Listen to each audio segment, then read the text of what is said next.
she can share with others and hope to make them feel less alone. Say, "Aww." Make some noise for Mei-Mei. Woo!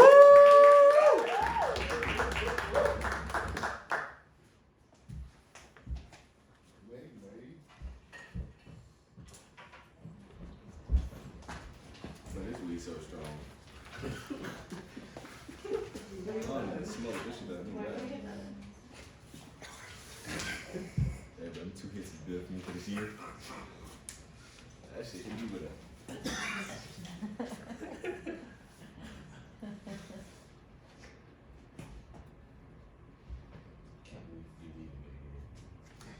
Do you remember her first line?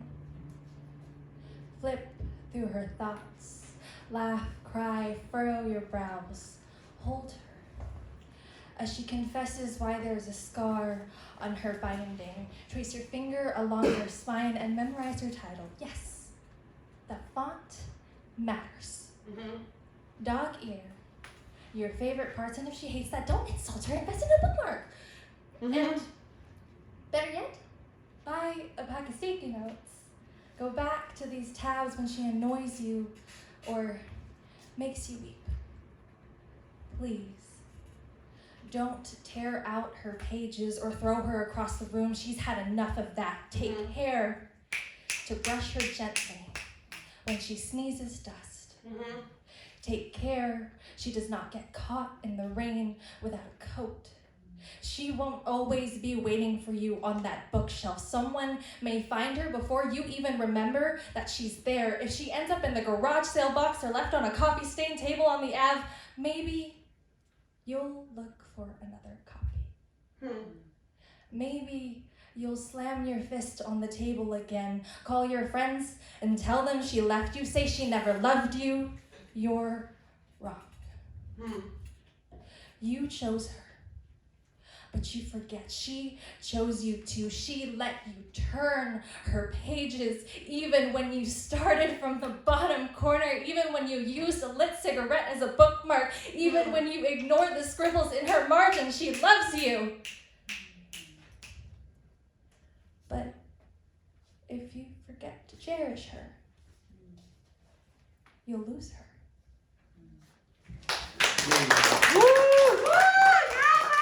I love that one! How's everybody doing? Amazing! What's up, Toys? Thank you so much for being here and being present to my very first 30-minute set ever.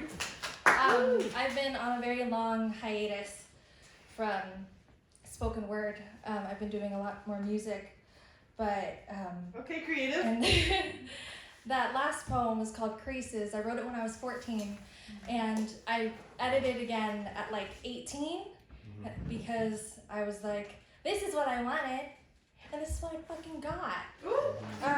So I wanted to take you on a journey of the last 7 years, because they say that like every 7 years your cells replenish or whatever. Nice. It's like Okay, metaphor. And I want to take you back to 18-year-old Mei-Mei, who was a student at UC Santa Barbara, riding around on a pink Razor scooter. Can we say old shit? Very old shit. Very old shit. Back to 2016. And I had no idea what I was doing. I was very scatterbrained. I was stumbling around like a baby elephant. So I wrote this poem. It's called To the Restless. When I ask you how you are, and you say, I'm tired, don't you worry, Atlas. I'm not here to trick you. I'm no Hercules. I feel the same weight on my shoulders. Share a moment where our strength collides and our world's weight levens. You, scholar, partner, friend, sister, brother, identities, you struggle to juggle until one falls and threatens to topple it all. God, we are so tired. And you know what that means. It means, fuck, why is my professor talking so fast? Is this going to be on the test time? I don't know. I have to get this down somehow from my head to my hand to my pen to my paper and not lose myself on the trek there. It means I have so much on my mind, my heart can't take it anymore. It means I am pedaling like hell, tripping over my feet, or scooting along. I'm sorry. I didn't mean to bump into you. I'm sorry. You are not an obstacle. You are a person. But move, bitch! Get out the way!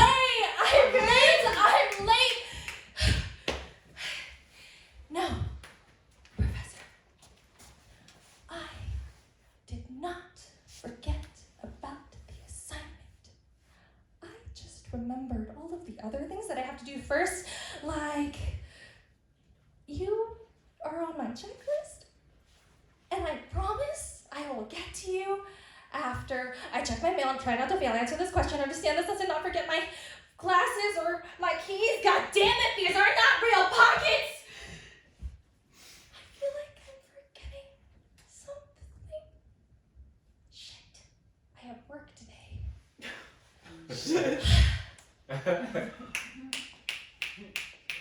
Go off, poet. There you got work today.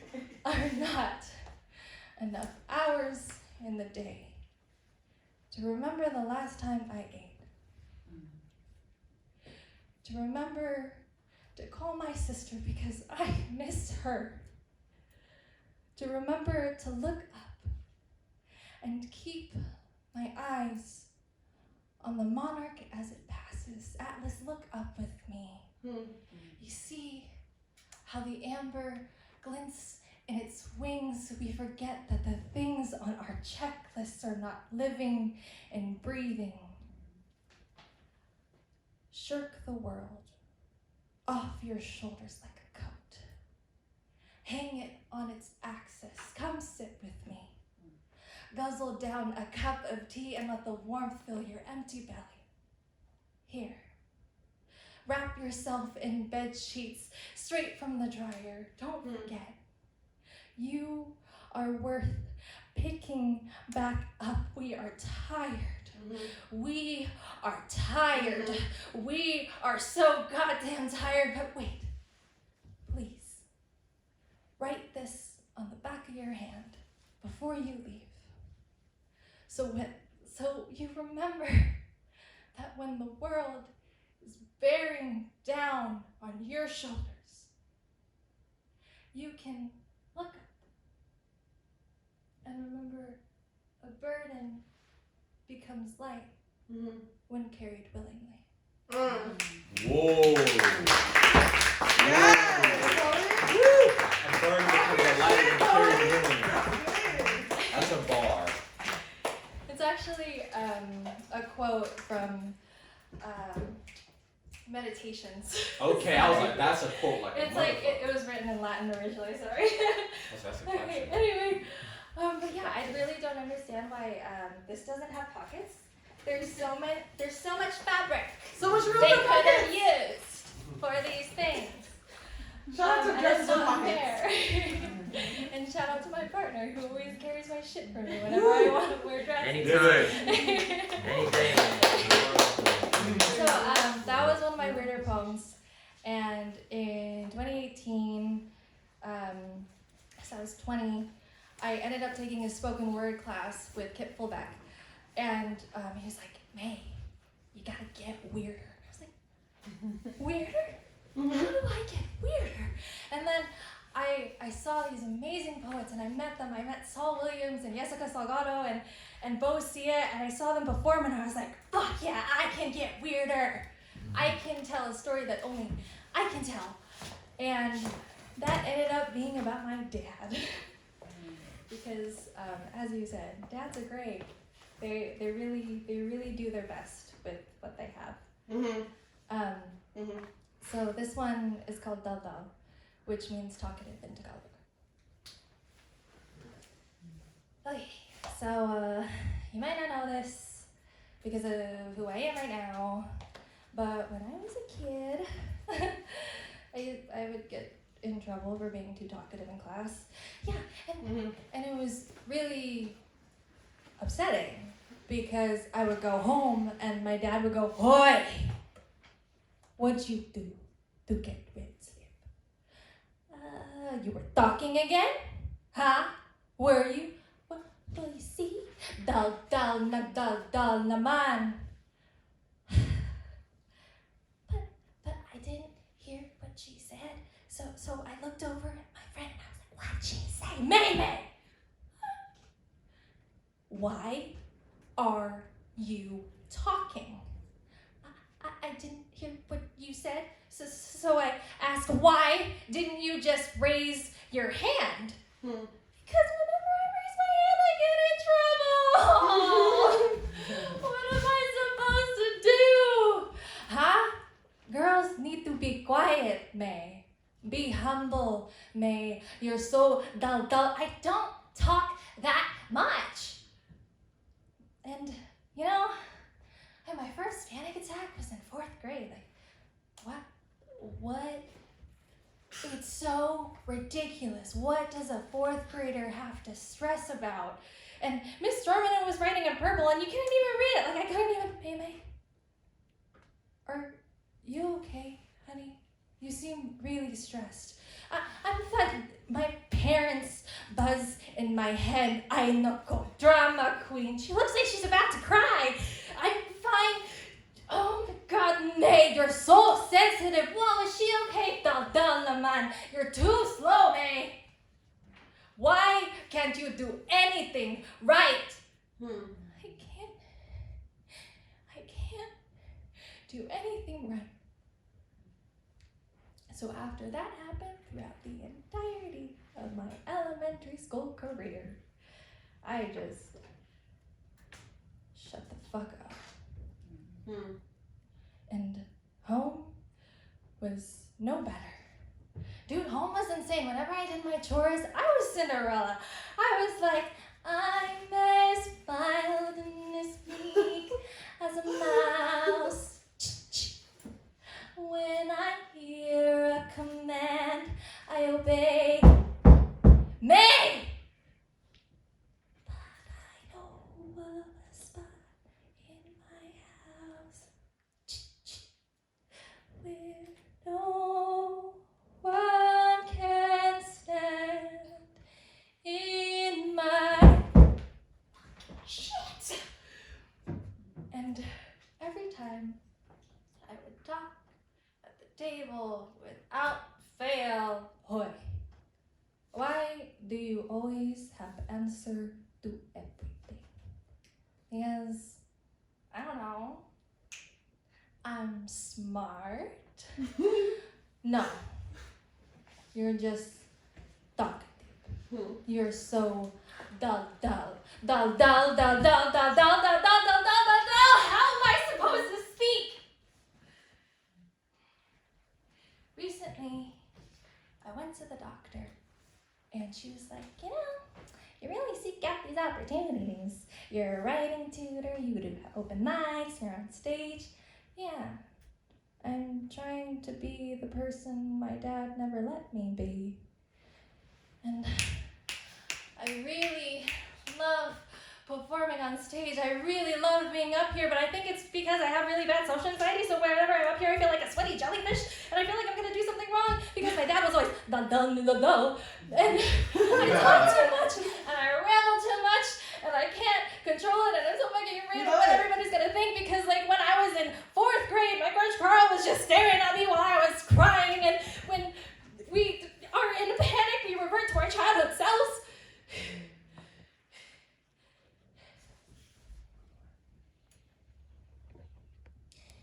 Daddy, your little girl is Daldal. And she's not going to stop. Fuck yeah.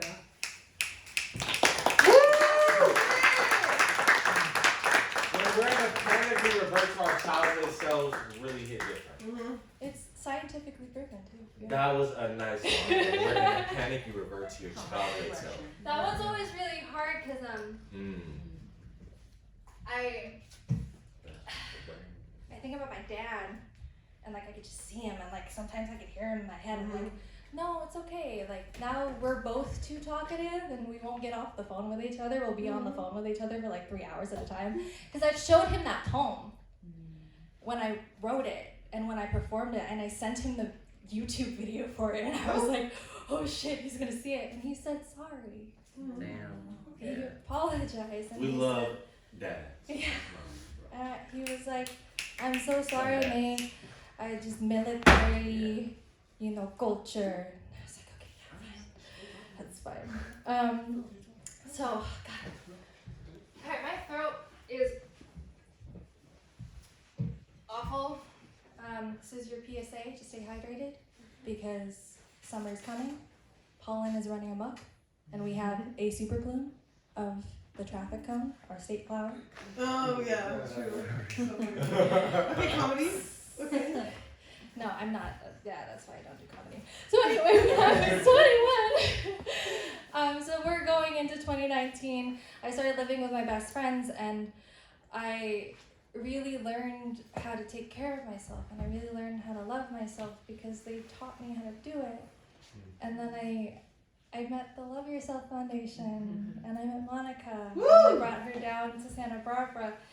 And this poem was written around that time of finding OIF and really trying, because I do not love myself, but I'm trying. I didn't sleep last night, so I called in sick for work.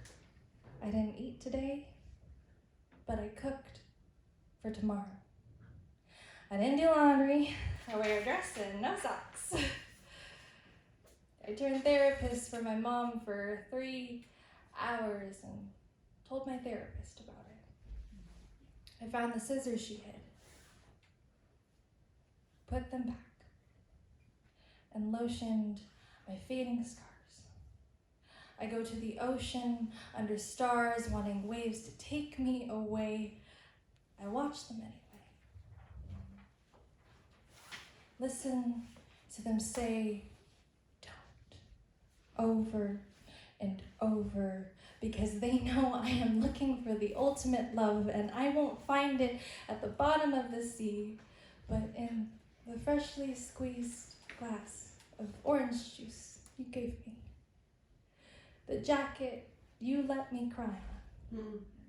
You washing dishes that are obviously mine. And at your birthday party, I find love and kisses on cheeks. My tears on stuffed animals that aren't mine. Love in the kick of autumn twigs and leaves. My brother laughing as he plays in the snow. My sister yelling, "Ate!" when I walk out the door with her dress on. Sinigang to share on a cold winter evening.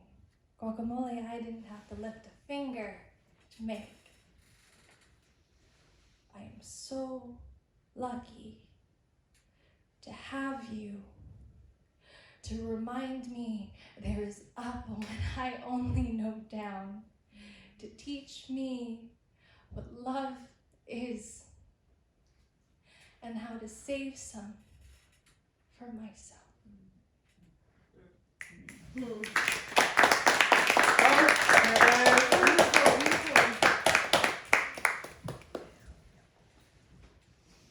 Yeah, I really wouldn't be here without y'all, and I really love the people who came for me tonight, like my friends. Love I you. love you so much. They cook for me all the time. Yes, food. And it takes me back because, like, when I was about to graduate, I felt so lost and I didn't know what was going to happen next. And I was president of Poets Club and everyone was like, "Mei-Mei's leaving, what are we gonna do? The fucking club's gonna fall down." It didn't. It's still alive today. Hell yeah. And there was so much pressure to, like, turn everything into the perfect poem, like string all 4 years of my college experience into one poem. And, like, how do you do that when there was so much and you stood on top of tables, like performing your poetry with people, and you like screamed into mics on open mics in the street. Like, how do you do it? Well, I tried. And this is called Dear Poet, Dust to Dust. And this is dedicated to my Poets Club and all my friends. And I try to reference them as much as I could. Dear Poet, I'm still here,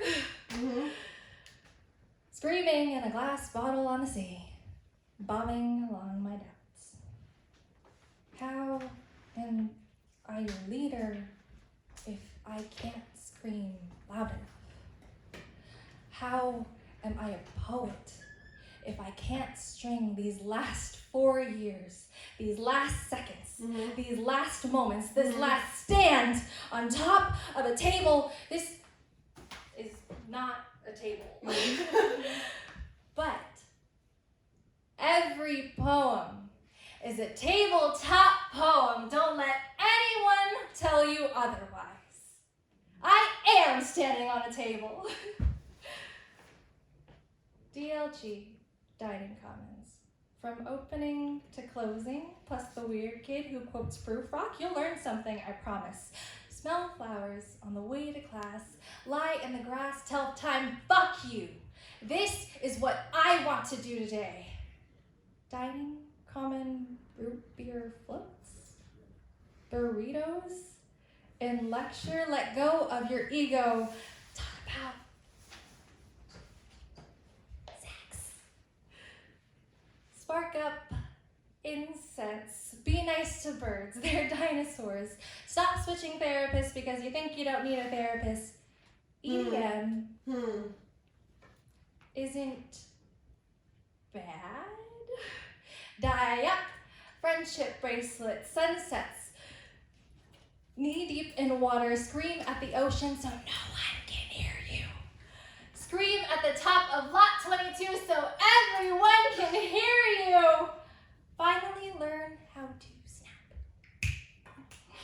Okay. Hold their hand. Yeah, I didn't learn until I love it. was- I love it so much. Hold their hand when it's hard to share. Leave them if they make breathing uneasy. Breathing is supposed to be easy. Take a deep breath with me. Inhale.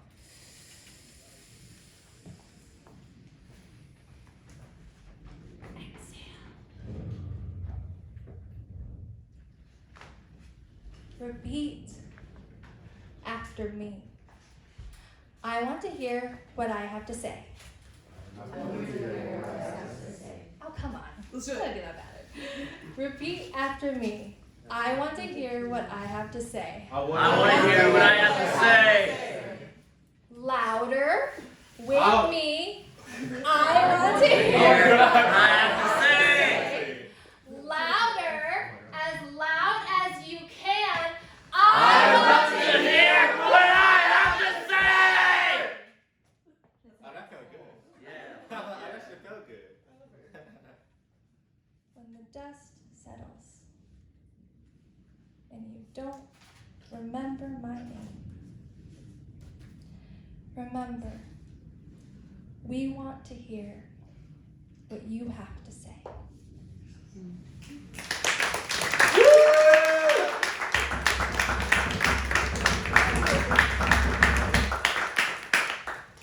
Thank you for yelling that with me. That was our catchphrase. Yeah, that was the Poets Club slogan. So we're gonna fast forward to Some new shit.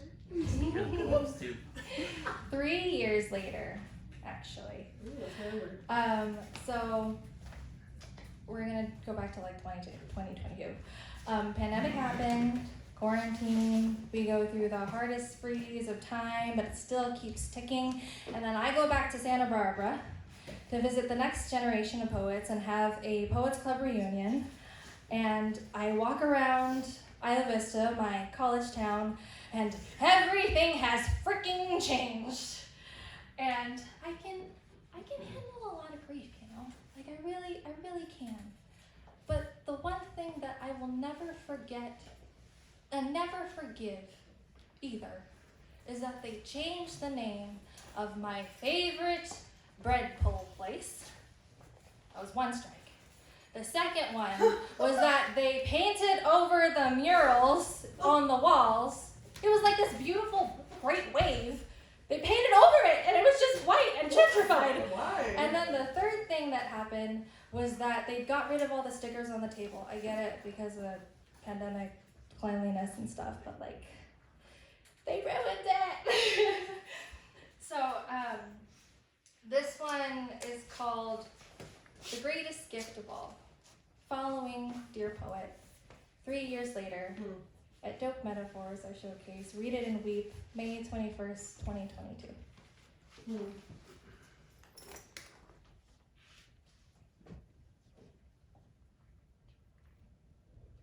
I have not yet plucked the courage from my memory to go back to my old house. Walking these streets is superimposed discombobulation, layers of photographic memories, and I'm the only one who remembers it was real. A sweet smell of eucalyptus. A taste of familiar salt air, but I see ghosts. I took pictures of every place where I saw their wispy outline, but when I look at my phone, I see an empty chair where Andy sits, waiting for me after class. I see blonde-haired Bronwyn zipping past on her bike, but real Bronwyn would stop and give me her hummingbird hello. Hi, May, thank you. Sorry, I have to go. I'll see you at the Poets Club meeting. She just freaking goes. I see Frankie with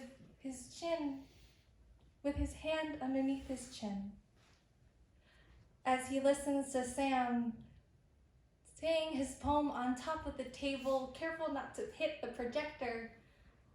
My eyes play tricks, flicker between dank bowls and Buddha bowls. A hookah lounge blends into a Mediterranean restaurant, rather into lawns, empty lots, into buildings, and the girl with the bright pink hair Go off, poet. and wicked eye makeup is nowhere to be seen. Fuck yeah. We all have that stranger that we see everywhere. Mm-hmm. But what do we do when they're gone? I mourn that you don't know them, the poets who started this before there ever was a me. Poets who wrote their names in dust and left footprints on top of the tables the janitor wipes it all away for the next class. And I am here with a key to South Hall 2617 for a lock that no longer exists. I can't believe my eyes. Little deaths on every corner, little griefs laid themselves to rest in my chest, and I know I sound like a cranky old person who thinks that gas prices are way too high right now. But you don't understand what it's like to age until you feel that everything you know and love will be gone. Blink the tears away and hold on to your present. It is the greatest gift of all. To remember what you had was worth it.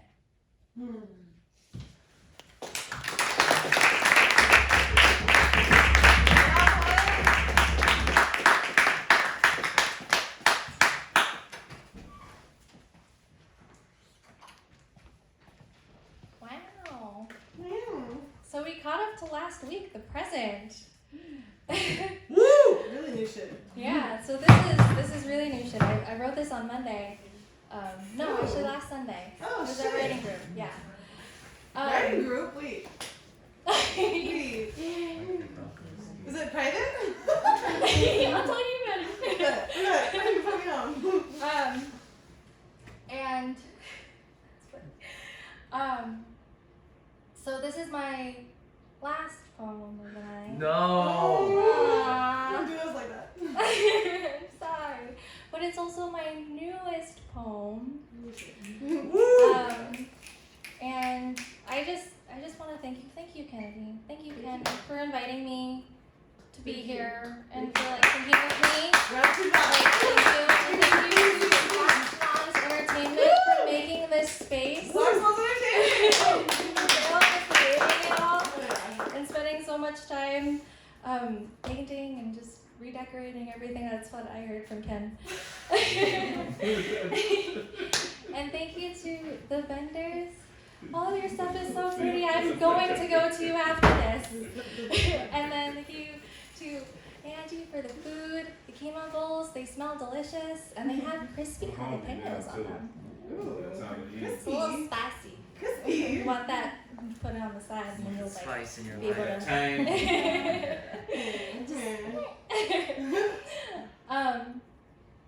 And thank you to you all for choosing to listen to poetry on a Tuesday night when I know very well that it's past some of y'all's bedtime. And I know that somebody's bedtime alarm will be going on very, very shortly. You snoozed it? Okay, good. My do not disturb is on. I'm like. So this last one is called Hers and Mine, after Sylvia Plath's The Bell Jar. It's not that sad. Not that so.